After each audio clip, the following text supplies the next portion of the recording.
dikasih lagi. Lalu minta menjadi gubernur, minta rekomendasi, dikasih lagi. Lalu minta jadi calon presiden, minta rekomendasi, dikasih lagi. Kedua kali dikasih lagi. Lalu ada lagi minta untuk anaknya, dikasih lagi. Lalu ada lagi minta untuk menantunya, dikasih lagi. Banyak bang ya dikasihnya bang? Dikasihnya banyak benar. Nah ketika kemudian ada permintaan 3 periode, kita tolak. Ini masalah konstitusi, ini masalah bangsa. Dia tidak pernah ngomong itu. Dia tidak pernah bicara tentang 3 periode, perpanjangan. Bahkan dia katakan, saya taat konstitusi. Bukan, putar ulang. Korek telingamu, putar ulang.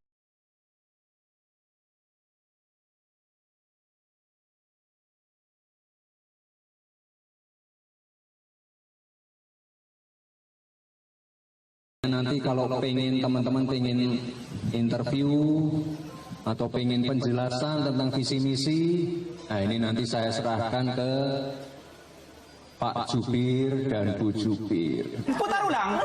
Korek telingamu, putar ulang. Nanti kalau pengen teman-teman pengen interview atau pengen penjelasan tentang visi misi, nah ini nanti saya serahkan ke Pak Jubir dan Bu Jubir. Bener-bener nggak tahu malu.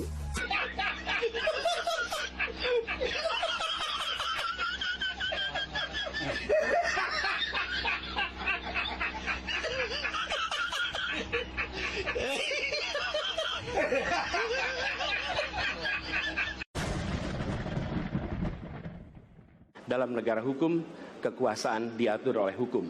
Dalam negara kekuasaan, hukum diatur oleh penguasa. Dan kita tidak menginginkan itu terjadi. Pada saat ini, kalau kita lihat hukum itu harusnya tegak begini. Inilah hukum. Dalam kenyataannya, dia bengkok. Dia tajam ke bawah, dia tumpul ke atas. Dan kondisi ini tidak boleh didiamkan, tidak boleh dibiarkan, dan harus berubah. Karena itu kita mendorong perubahan, mengembalikan hukum menjadi tegak kepada semuanya.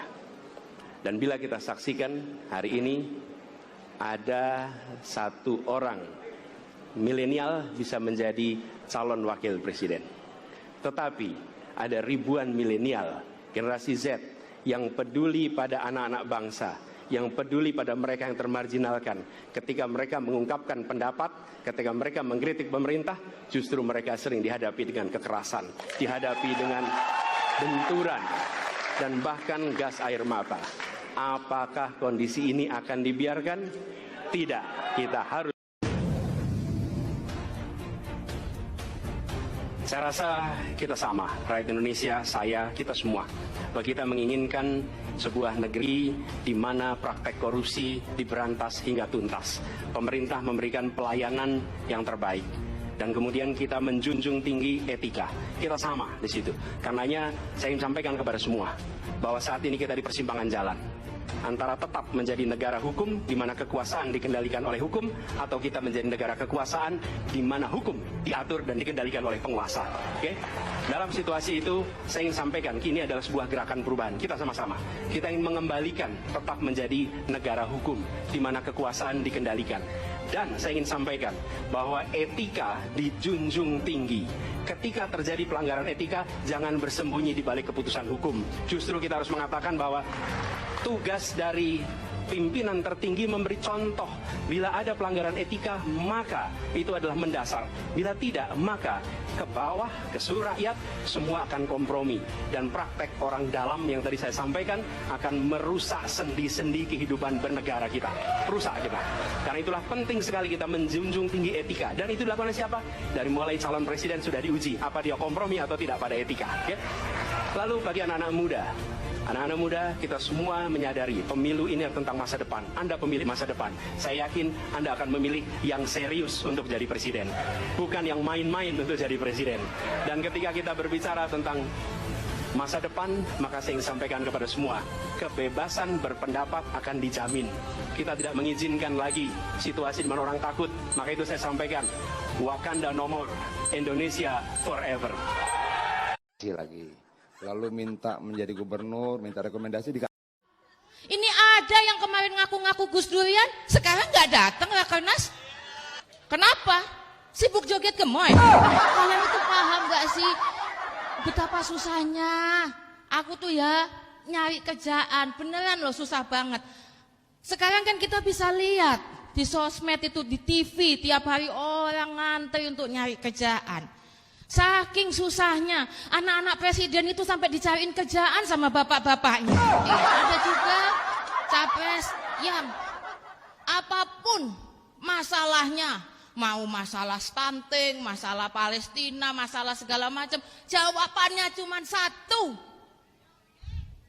makan. Entah itu food estate, entah itu makan siang gratis, entah itu susu gratis, ya kan?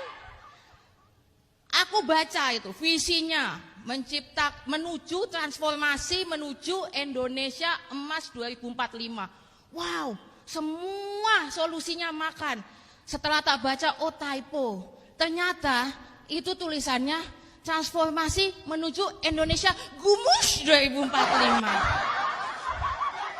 Katanya itu cawapresnya anak muda, tapi nggak begitu tahu teknologi. Kalau dia tahu teknologi, kan dia kalau cuman ingin tua sedikit gitu ya, kan dia sebenarnya bisa pakai teknologi AI, nggak harus pakai teknologi MK.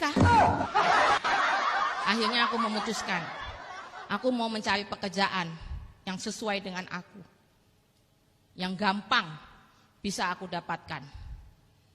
Maka aku mundur, Mbak Alisa, karena aku memutuskan pekerjaan yang paling mudah untuk aku adalah menjadi cawapres. Karena persyaratannya hanya butuh jadi anak presiden.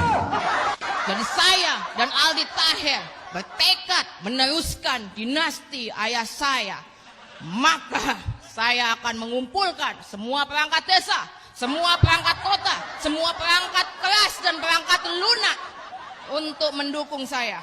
Mumpung Bawaslu dan KPU belum bilang kalau itu nggak boleh.